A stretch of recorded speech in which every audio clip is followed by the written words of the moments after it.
171 pages avec des vidéos, des audios, des photos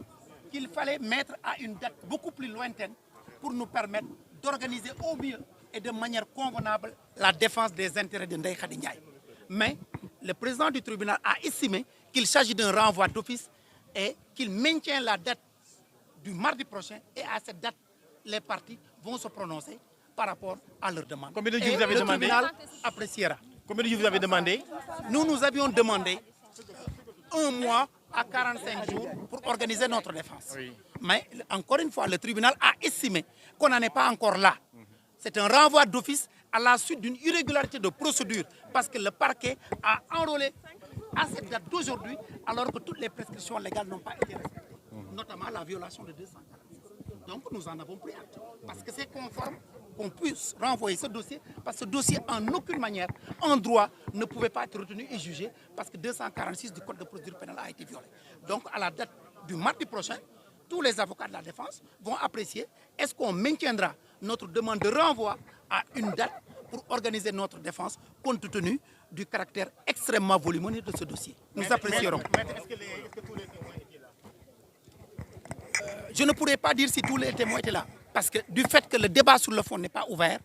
donc le tribunal n'a pas fait l'appel des témoins. Donc c'est à la date prochaine qu'on pourra constater est-ce que les témoins sont là. Il s'agissait aujourd'hui d'une audience de renvoi d'office ordonnée par le tribunal. Nous, les avocats de défense, nous n'avons fait que profiter de cette décision de renvoi d'office pour demander une date plus lointaine pour mieux organiser notre défense. li ñu mën a wax ci wolof mooy tey ñëwoon nañ ci layoo bi mais président chambre criminelle moo jël dogal dàq dossier bi ba talaata bii di ñëw fi ko président chambre criminelle teg nag ci yoon la ko teg parce que yoon dafa ne 246 du code de procédure pénale ne buñ lay toppee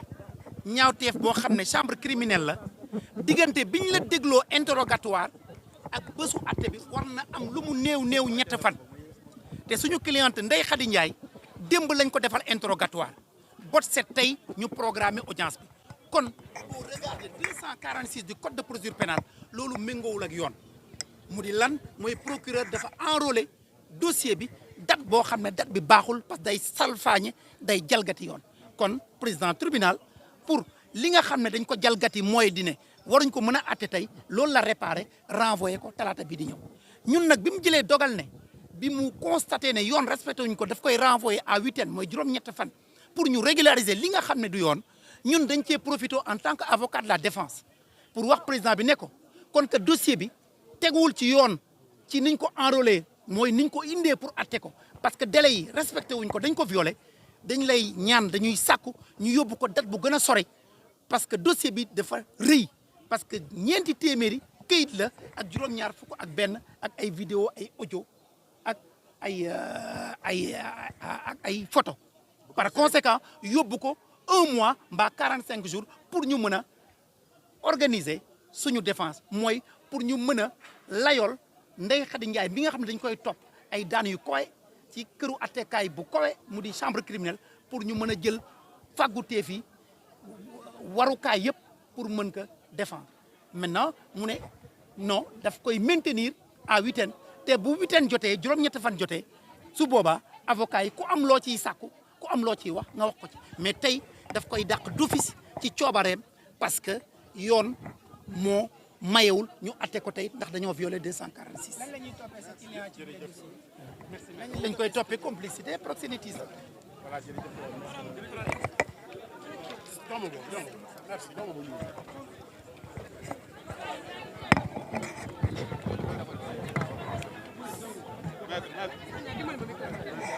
non li ñuy liggéey war nañ ko xoolaat. li ñuy liggéey moom wallaay war nañ ko xoolaat. maître déclaration yi nga xam ne moom ngeen jot a jël ci maître El Hadj Diouf waaye nag ak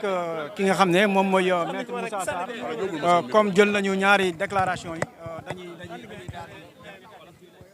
répétition lay doon. ñu bàyyi am ñu dem di continuer ba ci bandal àddina moo mel noonu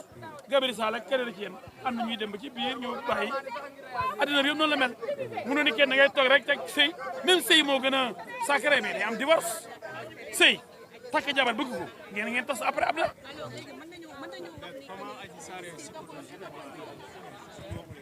waaw lii mooy li nga xam ne moom lañ jot a jël ci ñi nga xam ne ñoom ñooy représentant yi maanaam avocat Ousmane Sonko ak ki nga xam ne moom moo représenté Adji Raby Sarr donc lii mooy information yi jot a daanu fii nii par rapport ak li nga xam ne moom mooy kiiwu dossier bi voilà par rapport ak li nga xam ne moom mooy kiiwu dossier bi maître Moussa wax na expliqué na par rapport ak li nga xam ne moom moo waral renvoi bi waaye ñi nga xam ne tam ki nga xam ne tam moom mooy layal Adji Raby Sarr di maître El Hadji Diouf moom tam waxtaan na wax na sànq nii par rapport ak li nga xam ne moom moo waral renvoi xam naa ñu jox leen rendez-vous prochainement ci li nga xam ne moom mooy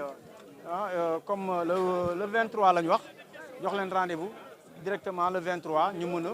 ñëw ci li nga xam ne mooy actualité phare bu procès Adji Sarr ak Ousmane Sonko pour ñëwaat tuuti mooy li nga xam ne mooy information yi fi jot a rus mooy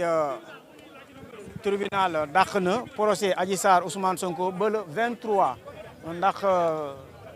bu dee ki nga xam ne moom moo nekk juge bi mu ngi wax ni daanaka il faut ñu mën a déglu partie yëpp ñu mooy leen temps comme kii bi ni mu ko laajee. Du côté de Adji Sarr mooy maître El Hadji Diouf moom daanaka moom lànk na la nangul li nga xam ne moom la tribunal wax parce que moom dafa ne pour ñu mën a juger affaire bi léegi tey jii nii nag ñi nga xam ne ñoom ñooy avocats yi jot nañ génn ñoom ñëpp a génn fu mu toll nii c'est fi nga xam ne moom mooy tribunal bu Dakar li nga xam ne moom mooy audience yi amoon ñu ngi continuer waaye nag ñii di uti papier tam ñu ngi ñëw di uti seen papier finalement fii nii daanaka ñi nga xam ne ñoom ñooy souteneur Ousmane Sonko ak Adji Sarr fu mu toll nii dañuy sànniante kaddu voilà sànniante baat loolu moo fi nekk te bon dañu war a mën a éviter yooyu noonu ndax ki leen war a atte wax na leen ñu xaar ba le 23 waaye nag fu mu toll nii dafa mel ni